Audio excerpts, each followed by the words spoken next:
Hi partners, Naushad accurate.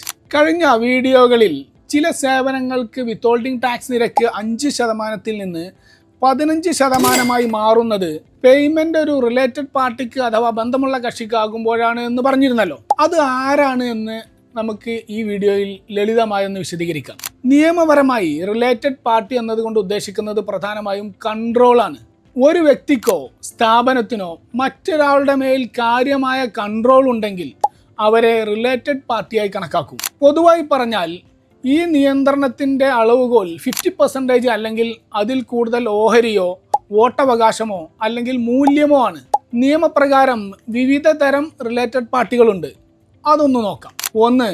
ഒരു വ്യക്തിയും അദ്ദേഹത്തിൻ്റെ പങ്കാളിയും വിവാഹബന്ധം വഴിയുള്ള ബന്ധുക്കളും 4ാം തലം വരെയുള്ള രക്തബന്ധുക്കളും നിയമപരമായി റിലേറ്റഡ് പാർട്ടികളാണ്. 2. വ്യക്തിയും കമ്പനിയും. ഉദാഹരണമായി ഒരു വ്യക്തിക്ക് തനിച്ചോ അല്ലെങ്കിൽ ബന്ധമുള്ള മറ്റു വ്യക്തികളുമായി ചേർന്നോ ഒരു കമ്പനിയുടെ 50% അല്ലെങ്കിൽ അതിൽ കൂടുതൽ വോട്ടവകാശത്തിലോ മൂല്യത്തിലോ നിയന്ത്രണമുണ്ടെങ്കിൽ ആ വ്യക്തിയും കമ്പനിയും റിലേറ്റഡ് പാർട്ടികളാണെന്ന് പറയാം.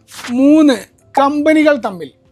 ഒരേ വ്യക്തിക്കോ അല്ലെങ്കിൽ പരസ്പരം ബന്ധമുള്ള ഒരു കൂട്ടം വ്യക്തികൾക്കോ 2 അതിലധികമോ കമ്പനികളിൽ 50% അല്ലെങ്കിൽ അതിൽ കൂടുതൽ കൺട്രോൾ ഉണ്ടെങ്കിൽ ആ കമ്പനികൾ പരസ്പരം ബന്ധമുള്ള കക്ഷികളായി, അതായത് റിലേറ്റഡ് പാർട്ടികളായി കണക്കാക്കപ്പെടുന്നു. ഇതിനെ കോമൺ കൺട്രോൾ എന്നാണ് പറയുന്നത്. ഇപ്പോൾ ഈ വിഷയം വ്യക്തമായി എന്ന് കരുതുന്നു.